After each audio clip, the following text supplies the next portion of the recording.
నమస్కారం అండి. అంతర్యామిలో ఈరోజు అంశం కృషి పూర్ణిమ. మనకు అందించిన వారు చిమ్మపూడి శ్రీరామ్మూర్తి గారు. వినిపిస్తున్నది మీ విజయభాస్కర్.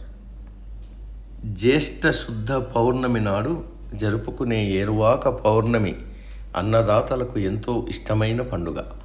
అన్నదాతను దేశానికి వెన్నెముక అంటాం. అతడి పండుగ అందరికీ పండుగే. ఏరు అంటే ఎడ్లను కట్టి దున్నడానికి సిద్ధపరిచిన నాగలి. ఏరువాక అంటే దుక్కి ప్రారంభ దినం. పొలం దున్నడానికి శుభప్రదమైన నక్షత్రం జ్యేష్ఠ. ఈ నక్షత్రానికి చంద్రుడు దగ్గరగా ఉంటాడు. చంద్రుడు ఔషధులకు అధిపతి. ఔషధుల సమృద్ధి మాత్రమే వ్యవసాయానికి మంచి ఫలసాయం అందిస్తుంది. అందుకు సకాల వృష్టి అవసరం. వర్షం కురిపించి ఇంద్రుణ్ణి అందుకే ఈ రోజున ప్రార్థిస్తారు. ఈ రోజున వ్యవసాయ పరికరాలను శుభ్రపరిచి పసుపు, కుంకుమ, పూలు, పండ్లు, టెంకాయలు ఎడ్లకు సమర్పిస్తారు. ఎడ్ల బండ్లను అలంకరించి మంగళవాద్యాలతో ఊరేగిస్తారు. గోగునారతో చేసిన తోరణాలు గుమ్మాలకు కడతారు. వాటిని చర్నాకులతో కొట్టి ఆ పీచును తీసుకెళ్లే ఆచారాన్ని కొన్ని ప్రాంతాల్లో ఉంది. కర్ణాటకలో ఈ పండుగను కారిణి పబ్బం పేరుతో పిలుస్తారు. పొంగలి వండి నివేదన చేసి అందరికీ పంచిపెడతారు. కొన్ని చోట్ల ఎడ్ల పంద్యాలు నిర్వహిస్తారు. ఐరోపాలో ఈ పండుగను మే షో అనే పేరుతో జరుపుకుంటారు. శుద్ధోదన మహారాజు కపిలవస్తు నగరంలో ఈ పండుగ నాడు బంగారు నాగళ్లను రైతులకు బహుకరించేవాడట.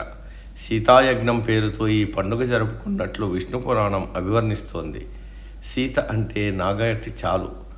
అందుకే ఈ పేరు ఆ పండుగ వచ్చి ఉండవచ్చు.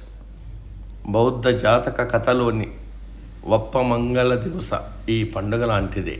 ఏరువాక పౌర్ణమి నాడు పద్మపురాణం గ్రంథం దానం చేయడం అశ్వమేధయాగ పుణ్యఫలంతో సమానమని శాస్త్రకథనం. జ్యేష్ఠ పౌర్ణమి నాడు వట సావిత్రి వ్రతాన్ని మహిళలు ఆచరిస్తారు. ప్రపంచంలోని అన్ని దేశాల్లోనూ ఏదో ఒక పేరుతో ఈ రైతుల పండుగ జరుగుతుందని చరిత్ర చెబుతోంది. జైమిని న్యాయమాల గ్రంథం, బౌద్ధ జాతక కథలు, హాలుడి గాథా సప్తసతి, అధర్వణ వేదం, వరాహ మిహిరుడి బృహత్ సంహిత, పరాశరుడి కృషి, పరాశరం మొదలైన గ్రంథాల్లో ఈ రైతుల పండుగ గురించి విస్తారంగా కనిపిస్తుంది. ఈ పండుగ గురించిన ఎన్నో పల్లె పదాలు, జానపద గీతాలు ప్రచారంలో ఉన్నాయి. ఇక సామెతలకు లెక్కే లేదు. ఇవన్నీ జానపద సాంప్రదాయ సంస్కృతులకు అద్దం పడతాయి. సురవరం ప్రతాపరెడ్డి, ముద్దా విశ్వనాథం మొదలైన ఆధునిక చరిత్రకారులు సైతం ఏరువాక పౌర్ణమి గురించిన విశేషాలను తమ గ్రంథాల్లో ఉటంకించారు. రైతు బతుకే మనకు మెతుకు. ఏరువాక జాతికి తేనెవాక, దేశానికి వెన్నెల వాక. అన్నదాతకు తగిన ఆత్మస్థైర్యం, ప్రోత్సాహ సహకారాలు అందించడం మన పరమావధి. సమాప్తం. సర్వే జన సుఖినో భవంతు. అందరూ బాగుండాలి, అందులో మనం ఉండాలి.